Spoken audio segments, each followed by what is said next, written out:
Hi guys, शुरू करते हैं अपना लेक्चर।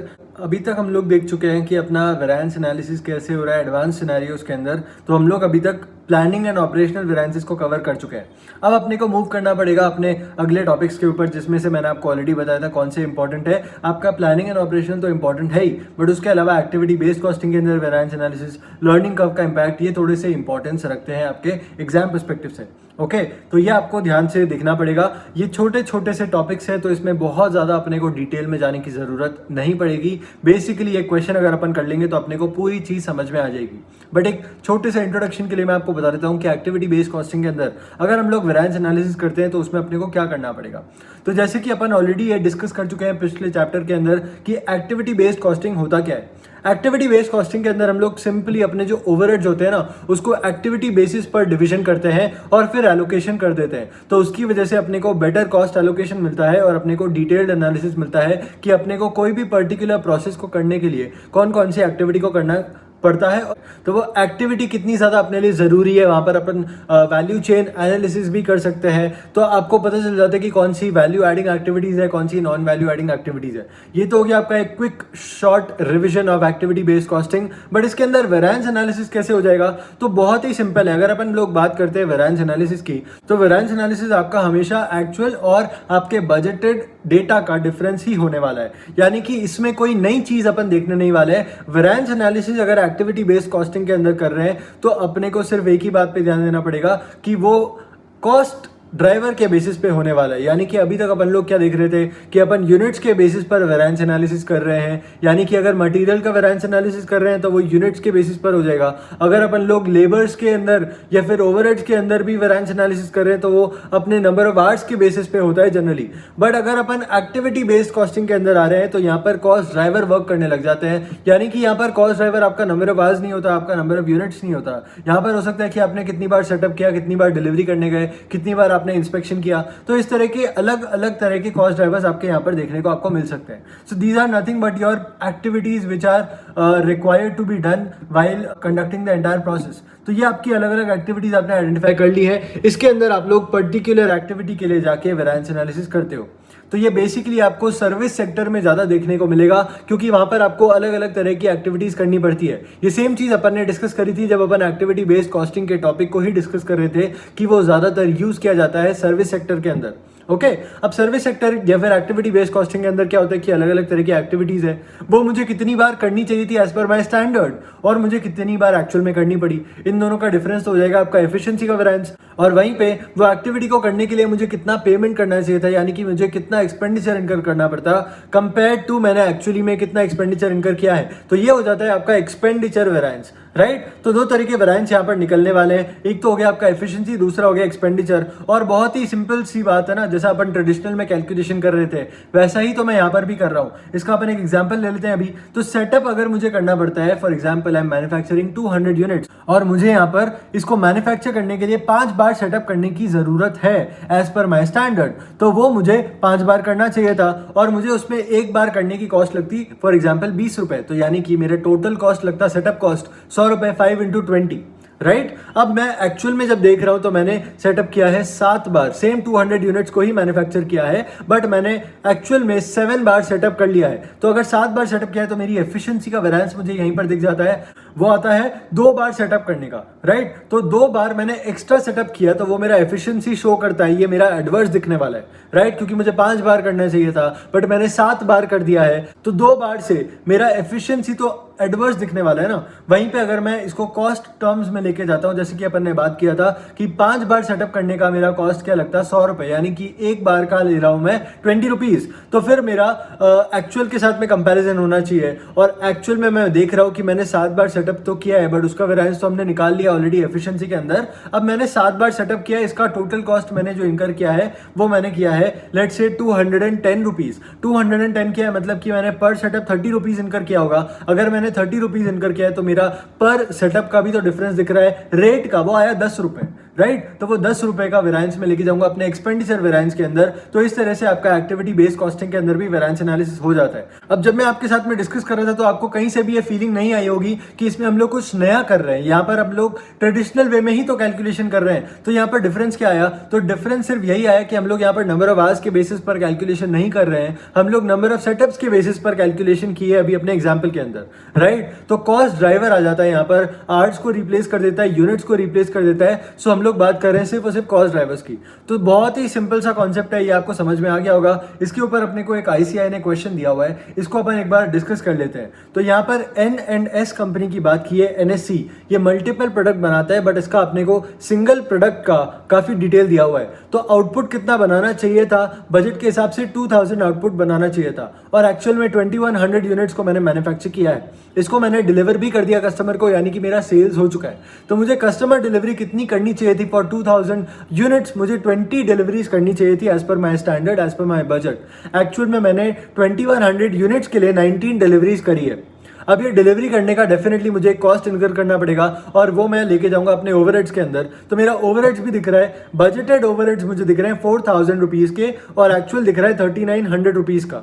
तो यानी कि 20 डिलीवरीज करने के लिए मुझे 4000 रुपीज इनकर करने पड़े, और एक्चुअल में मैंने 19 डिलीवरीज करने के लिए 3900 रुपीज ही इनकर किए हैं। तो मुझे यहाँ पर दो चीजें कैलकुलेट करनी पड़ेगी, एक तो एफिशिएंसी वेरिएंस और एक एक्सपेंडिचर वेरिएंस। ये अपने को क्वेश्चन में दिया हुआ है कि अपने को एफिशिएंसी और एक्सपेंडिचर वेरिएंस को कैलकुलेट करना है यूजिंग द एबीसी अप्रोच। तो एबीसी अप्रोच तो बहुत ही सिंपल है, अपने को पर डिलीवरी टर्म्स में जाना पड़ेगा। यानी कि अपन यहाँ पर नंबर ऑफ आवर्स के बेसिस पर नहीं जा रहे, नंबर ऑफ यूनिट्स के बेसिस पर नहीं जा रहे, अपन लोग नंबर ऑफ डिलीवरीज के बेसिस पर जाने वाले हैं। ओके, सिंपल है। तो चलते हैं इसके सोल्यूशन के ऊपर, और सोल्यूशन मैंने आपके लिए ऑलरेडी यहां पर करके रखा है। तो ओवरहेड्स अपने को दिए हुए हैं, बजटेड और एक्चुअल, अपने को नंबर ऑफ डिलीवरीज दिए, तो मैं कॉस्ट पर डिलीवरी निकाल सकता हूं। यानी कि अगर मुझे 20 डिलीवरीज करने के लिए 4000 रुपीज इनकर करने पड़ते एज पर माई स्टैंडर्ड, तो पर डिलीवरी मुझे कितना रुपए खर्च करना पड़ता? So it turns out to be 4000 divided by 20 which is 200 rupees per delivery. ये हो गया मेरा कॉस्ट पर डिलीवरी। अब मैं देख रहा हूं कि आउटपुट मेरा 2000 यूनिट्स के हिसाब से मैंने बजट बनाया हुआ है, बट एक्चुअल में 2100 यूनिट्स मैंने सेल कर दिए हैं। तो 2100 यूनिट्स के हिसाब से मुझे नंबर ऑफ डिलीवरीज कैलकुलेट करनी चाहिए अपनी बजट के अंदर। तो ये मैंने रिवाइज कर दिया, और रिविजन करने के लिए अपन जैसे हमेशा करते आ रहे हैं, वो क्या कर रहे हैं अपन? 2100 डिवाइडेड बाय 2000 मल्टीप्लाइड बाय 20, तो ये हो जाएगा आपका 21 डिलीवरीज। यानी कि अगर मुझे 2000 यूनिट्स को डिलीवर करना है तो 20 डिलीवरीज चाहिए, बट 2100 यूनिट्स को डिलीवर करना है तो मुझे 21 डिलीवरीज करनी चाहिए थी। इसका डेफिनेटली जो कॉस्ट आएगा वो भी ज्यादा आएगा, पर अपने कॉस्ट पर डिलीवरी तो ऑलरेडी कैलकुलेट कर लिया, तो मैं टोटल कॉस्ट भी अब आसानी से कैलकुलेट कर सकता हूं। It will be 21 multiplied by 200 rupees, ही आ जाएगा आपका 4200 रुपीज। एक्चुअल में मुझे दिया हुआ है 19 डिलीवरीज, इसका 3900 रुपीज का ओवरहेड मुझे इनकर करना पड़ता है। ओके, तो अब मैं क्या कर रहा हूँ? एफिशिएंसी वेरिएंस को कैलकुलेट कर रहा हूँ और एक्सपेंडिचर वेरिएंस को कैलकुलेट कर रहा हूँ। तो एफिशिएंसी तो मेरा डिफरेंस हो जाएगा डिलीवरीज में, एक्चुअल और स्टैंडर्ड डिलीवरीज। तो डिलीवरीज का डिफरेंस अपने को दिख रहा है 21 और 19, राइट। तो दो डिलीवरी का डिफरेंस है, इसमें मैं ले रहा हूँ स्टैंडर्ड कॉस्ट, अपन फॉर्मूले के हिसाब से स्टैंडर्ड कॉस्ट ही लेते हैं यहाँ पर। सो 19 माइनस 21, ये आता है 2 मल्टीप्लाइड बाय 200। इसको एक्चुअली मैंने गलती से 19 माइनस 21 बोल दिया है, ये होना चाहिए 21 माइनस 19, क्योंकि अपन हमेशा कॉस्ट में क्या करते हैं? Left minus right. तो अपन वो बात ध्यान में रखते हुए ही अपना फॉर्मूला डिस्कस भी करने वाले हैं, राइट। तो 21 माइनस 19, ये आएगा 2 मल्टीप्लाइड बाय 200, ये हो जाएगा आपका डिफरेंस। ये आता है आपका 400 का। तो 400 का आपको फेवरेबल डिफरेंस दिखने वाला है, राइट। अब अगर अपन एक्सपेंडिचर वेरिएंस के ऊपर जा रहे हैं तो मुझे लेना पड़ेगा यहाँ पर स्टैंडर्ड कॉस्ट और एक्चुअल कॉस्ट का डिफरेंस। यहाँ पर मेरी नंबर ऑफ डिलीवरीज तो सेम रहने वाली है कंपैरिजन के लिए। ओके, तो actual deliveries multiplied by standard cost, ये अपने को दिखती है 19 मल्टीप्लाइड बाय 200, तो हो जाएगा 3800। But actual deliveries multiplied by actual cost अपने को हो जाएगा एक्चुअल ओवरहेड्स इनकर्ड, वो अपन को दिया हुआ है क्वेश्चन के अंदर 3900। ओके, सो 3900 का अपना एक्चुअल ओवरहेड्स इनकर्ड है, इसके साथ में कंपैरिजन अपन कर रहे हैं 3800 का। तो लेफ्ट माइनस राइट है, माइनस 100 आएगा, और माइनस 100 है मतलब कि आपका वेरिएंस दिखता है एडवर्स। तो एफिशिएंसी वेरिएंस तो अपने को 400 से फेवरेबल दिख रहा है, एक्सपेंडिचर वेरिएंस अपने को 100 से एडवर्स दिख रहा है। ये सिंपल सा कैलकुलेशन अपने को करना पड़ता है अगर अपने को क्वेश्चन दिया हुआ है एबीसी एंड स्टैंडर्ड कॉस्टिंग का मिक्स करके। ओके, तो इस आंसर को आप एक बार नोट कर लीजिए, उसके बाद अपन चलते हैं अपने नेक्स्ट टॉपिक के ऊपर।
तो आई थिंक आपने अपने आंसर को नोट कर लिया होगा।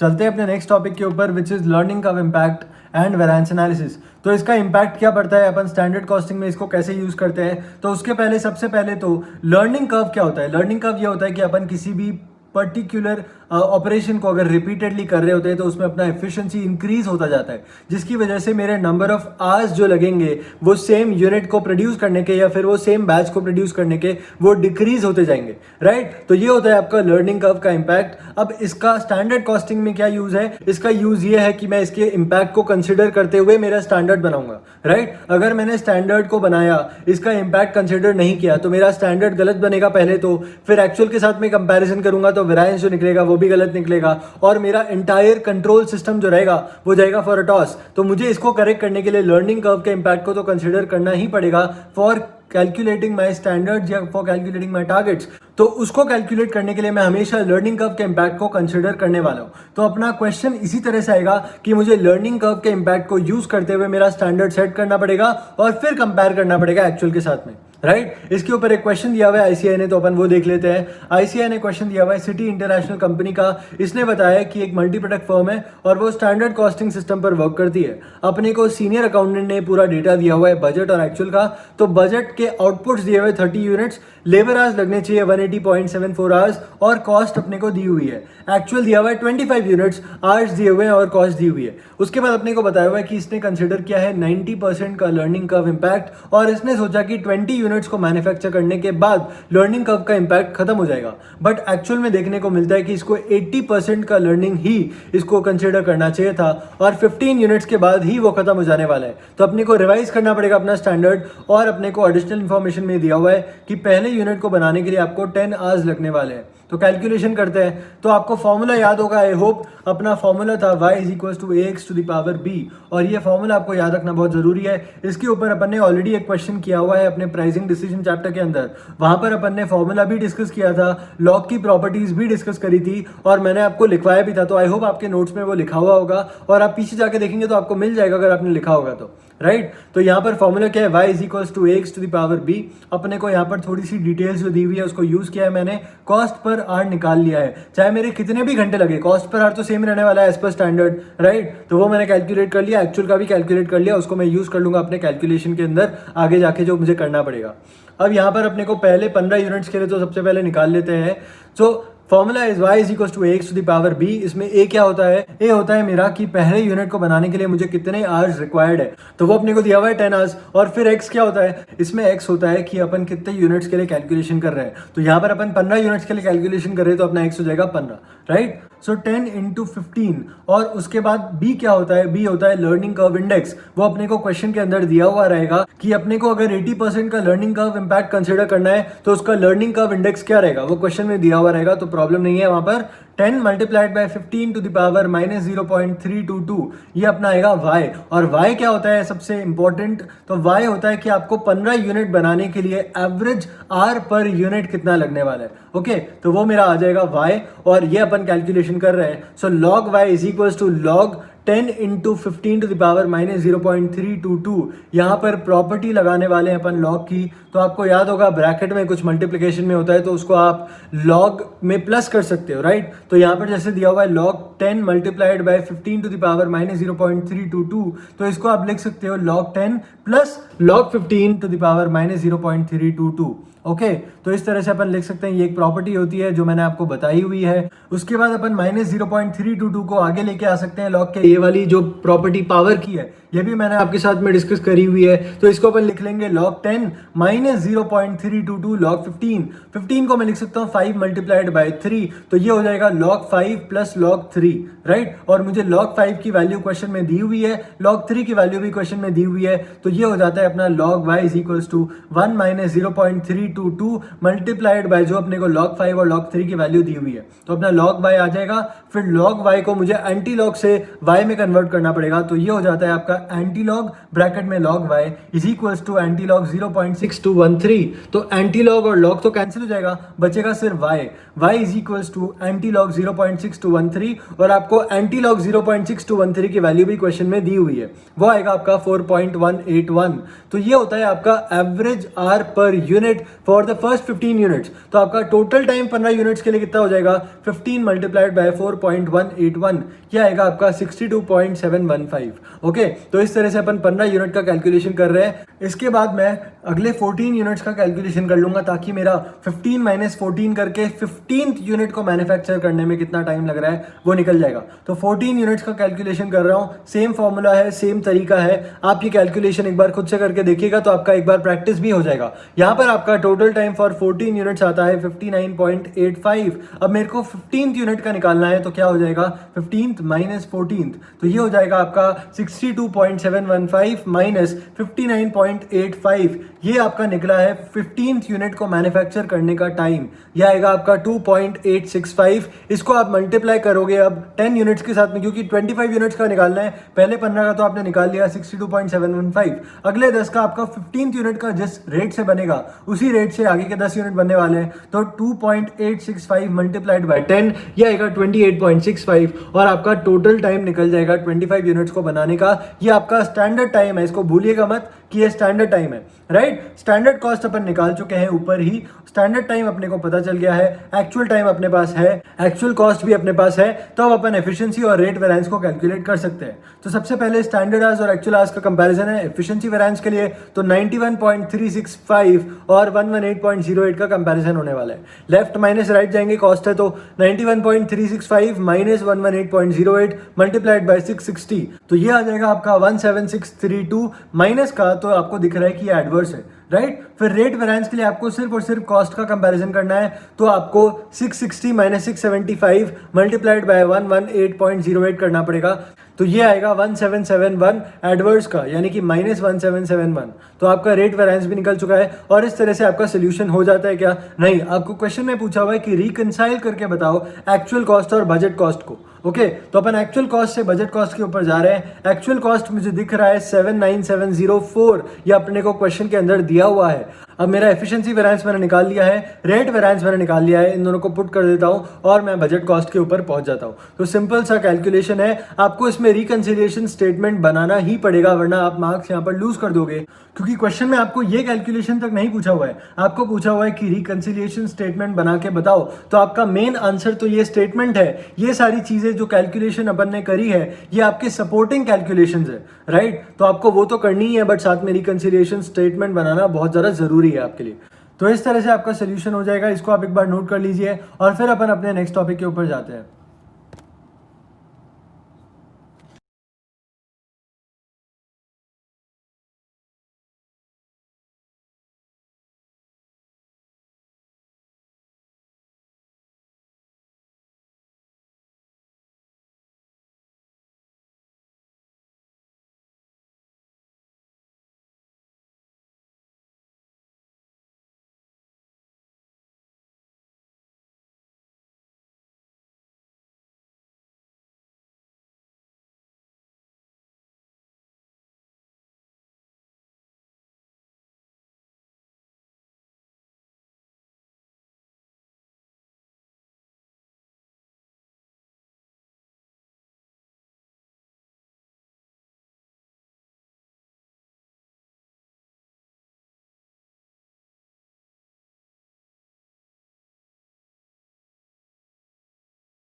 तो देखा आपने नोट कर लिया होगा इस आंसर को। Before moving on to our next topic, अगर आप ये नोट्स चाहते हो जो मैं रेफर कर रहा हूँ इस लेक्चर के अंदर, ये जो बुक मैं रेफर कर रहा हूँ, this book is available now on www.seg.com. You can visit our website and if you haven't place the order yet, you can place it right away.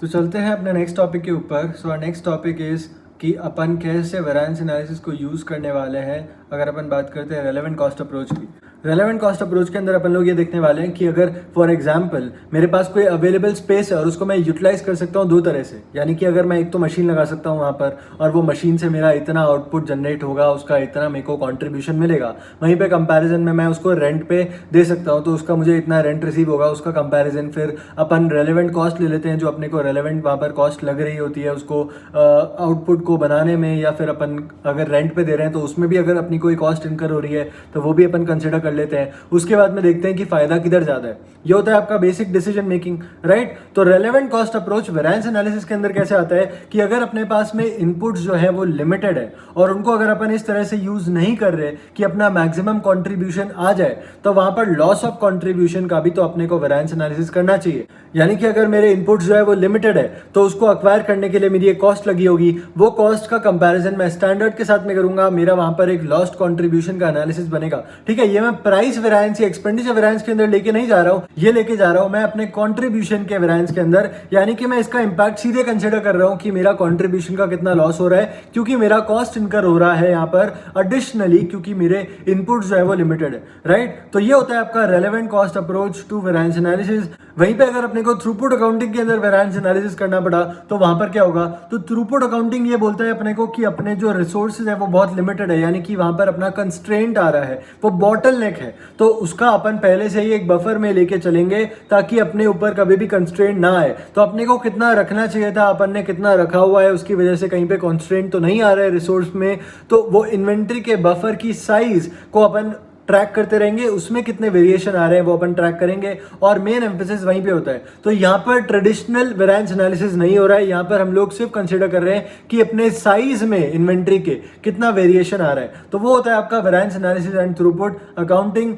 इसके ऊपर क्वेश्चन पूछे जाने का चांस थोड़ा सा कम बनता है, बट फिर भी हमें एक बार के लिए ये थ्योरी रीड कर लेनी चाहिए ताकि अपने दिमाग में वो कॉन्सेप्ट रहे कि एक्चुअली में हम लोग अगर थ्रूपुट अकाउंटिंग की बात कर रहे हैं वेरिएंस एनालिसिस के साथ में, तो यहाँ पर किसका वेरिएशन निकल रहा है, तो वेरिएशन यहाँ पर निकल रहा है इन्वेंट्री साइज का, क्योंकि अपनी इन्वेंट्री वो लिमिटेड क्वांटिटी में अवेलेबल है तो अपने को उसका बफर रखना पड़ेगा ना, वरना वो खत्म हो जाएगी, एग्जॉस्ट हो जाएगी और फिर वहां पर अपना कंस्ट्रेंट आ जाएगा, राइट। अगर अपने लेबर आवर्स के बेसिस पर कंस्ट्रेंट आता है तो उसमें तो हम लोग कुछ कर नहीं सकते, बट अगर हम लोग यूनिट्स के बेसिस पे बात करते हैं इन्वेंट्री की, तो उसका अपन बफर रख सकते हैं पहले से ताकि अपन उसको यूज कर सके जब भी अपना खत्म होने वाला हो, तब भी अपने पास एडिशनल बफर रहेगा ना तो अपन उसको यूज कर पाएंगे, अकॉर्डिंगली इसका यूसेज अपने को पता चलता है। तो यहाँ पर साइज ट्रैकिंग होती है और साइज ट्रैकिंग के बीच में वेरिएशंस देखने को मिलते हैं कि अपन ने कितना अपना इनपुट स्टॉक करके रखा है, ताकि अपना कभी भी कंस्ट्रेंट की वजह से, इन्वेंट्री शॉर्टेज की वजह से कभी अपना प्रोडक्शन रुक ना जाए, राइट। तो ये होता है आपका throughput accounting and variance analysis. इसके बाद अपने को दिया हुआ है एडवांस्ड मैन्युफैक्चरिंग एनवायरनमेंट और हाई टेक्नोलॉजी फर्म के अंदर वेरिएंस एनालिसिस कैसे होता है।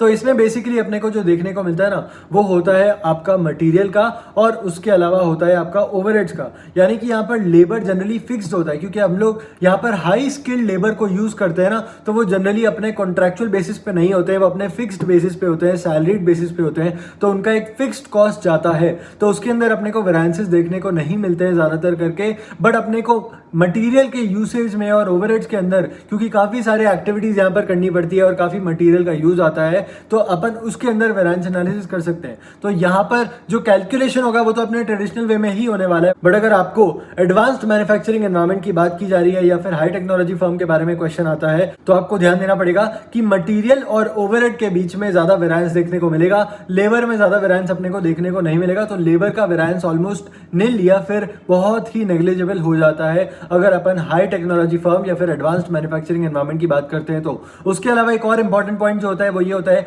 कि बहुत ही ज्यादा स्किल्ड लेबर के साथ में ये लोग वर्क करते हैं ना, तो उनको रिटेन भी करके रखना चाहते हैं, तो वहां पर ज्यादा वेरिएंस एनालिसिस करते ही नहीं है। अगर अपने को थोड़ा सा एक्स्ट्रा पैसा उनको देना पड़ गया, अपना एक्सपेंडिचर उसमें बढ़ गया, तो कोई फर्क नहीं पड़ता, क्योंकि अगर अपन ने उनको एक बार छोड़ दिया, ये लूज कर दिया, तो ऐसे रिसोर्सेज को वापस से लेके आना बहुत ज्यादा डिफिकल्ट हो जाता है, ऐसे एम्प्लॉइज को, ऐसे वर्कर्स को हायर करना डिफिकल्ट हो जाता है। उसके लिए अपने को एक बहुत ही ज़्यादा कॉस्ट अलग से इनकर करनी पड़ जाती है, तो वो अपन इनकर नहीं करना चाहेंगे। जो अपने अवेलेबल रिसोर्सेज हैं, जो अपने अवेलेबल वर्कर्स हैं, उनको अपन रिटेन करके रखना पसंद करेंगे, क्योंकि यहाँ पर हाई टेक्नोलॉजी फर्म है तो अपने को बहुत ही स्किल्ड लेबर चाहिए, राइट। तो variance analysis in advanced manufacturing environment and high technology firms भी आपका यहाँ पर कंप्लीट हो जाता है। छोटी सी थ्योरी यहाँ पर दी हुई है अपने को।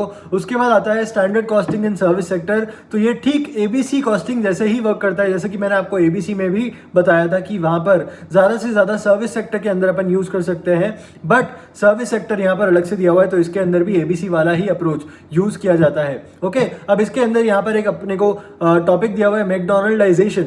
मैकडोनल्डाइजेशन के अंदर क्या होता है कि अपन किसी भी टास्क को उसके स्मॉलर टास्क के अंदर ब्रेक करने की कोशिश करते हैं, ताकि अपना बेसिकली छोटे से छोटे लेवल पर भी अपन वेरिएंस एनालिसिस करके और उसको इंप्रूव कर पाए और उसको एफिशिएंट बना पाए। तो ये होता है मैकडोनल्डाइजेशन का प्रोसेस। इसके बाद अपने को standard costing in public sector दिया हुआ है। तो पब्लिक सेक्टर के अंदर स्टैंडर्ड कॉस्टिंग कैसे यूज हो सकती है? तो पब्लिक सेक्टर में जो ऑर्गेनाइजेशन होती है वो टुवर्ड्स पब्लिक बहुत ज्यादा रिस्पॉन्सिबल हो जाती है। इसकी वजह से ये सजेस्ट किया जाता है कि आपको मंथली एक्चुअल एक्सपेंडिचर्स को कंपेयर करना चाहिए अपने मंथली स्टैंडर्ड्स के साथ में, फिर वेरिएंस एनालिसिस करना चाहिए और उसमें आपको करेक्टिव एक्शन लेना चाहिए ताकि आप उसको करेक्ट कर पाओ, राइट। तो ये होता है आपका पब्लिक सेक्टर के अंदर। इसके अंदर वेरिएंस एनालिसिस कैसे किया जाता है? वेरिएंस एनालिसिस के लिए जैसे कि यहाँ पर एग्जांपल दिया हुआ है कि अपन किस तरह की स्टैटिस्टिक्स मेंटेन कर सकते हैं, कि अगर आपको नंबर ऑफ विजिट्स करनी चाहिए थी तो आपने कितनी करी है कंपैरिजन में, और फिर आपने कितने नंबर ऑफ आवर्स वहां पर वर्क किए, इस तरह की कंपैरिजन आप कर सकते हो। साथ में इसका कॉस्ट निकलता है और फिर कॉस्ट का कंपैरिजन होता है आपके एक्चुअल कॉस्ट के साथ में, और आपका actual cost of financial system से आप निकाल सकते हो। तो यहाँ पर कंपैरिजन होता है और इसके बाद में फिर जैसा अपना पूरा कंट्रोल सिस्टम वर्क करता है वैसे ही पब्लिक सेक्टर के अंदर भी कंट्रोल सिस्टम वर्क किया जाता है। अब यहाँ पर इन्होंने एक बात लिखी है, वो ये है कि एक्चुअल एक्सपेंडिचर जो रिपोर्ट किया जाता है फाइनेंशियल सिस्टम से, वो अपने को कई बार मॉडिफाई करना पड़ सकता है। इसके अंदर अपन मॉडिफाई क्या करेंगे? मॉडिफाई अपन ये करेंगे कि अपन ट्रेड पेबल्स को भी इसके अंदर लेके आएंगे, अक्रूवल्स को लेके आएंगे और टाइमिंग डिफरेंसेस को भी इसके अंदर लेके आएंगे। तो ट्रेड पेबल्स तो क्या होता है वो अपने को पता ही है, अपन ने कोई सर्विसेज यूज की बट उसके बिल्स अपन ने अभी तक पे नहीं किए हैं। अक्रूवल्स हुए यानी कि अपन ने कोई सर्विसेज यूज करी बट उसके बिल्स अभी तक अपने को रिसीव ही नहीं हुए हैं, राइट। एक होता है बिल्स रिसीव हो गए बट पे नहीं किया, तो वो ट्रेड पेबल में चले जाएगा, बट बिल्स ही रिसीव नहीं हुए तो वो अक्रूवल में चले जाता है। और टाइमिंग डिफरेंसेस भी यहाँ पर हो जाते हैं, जैसे कि कई बार इवनली अपन लोग कॉस्ट इनकर नहीं करते, तो उसके हिसाब से टाइमिंग डिफरेंसेस अराइज होते हैं और ये अपने को कंसीडर करना पड़ सकता है अपने फाइनेंशियल सिस्टम से निकले हुए एक्चुअल एक्सपेंडिचर की रिपोर्ट में, और अपने को मॉडिफाई करना पड़ सकता है। तो ये होता है आपका पब्लिक सेक्टर का स्टैंडर्ड कॉस्टिंग, और इस तरह से अपन ने एडवांस्ड लेवल पे वेरिएंस एनालिसिस देख लिया है। और इसके बाद अपने को देखने को मिलेगा जो रिकंसिलिएशन स्टेटमेंट्स होते हैं वो, और उसके बाद फिर कैसे अपन उसको इन्वेस्टिगेट कर सकते हैं, रिपोर्ट कर सकते हैं। तो अपन आज का लेक्चर यहाँ पर एंड करते हैं। Bye guys, see you tomorrow.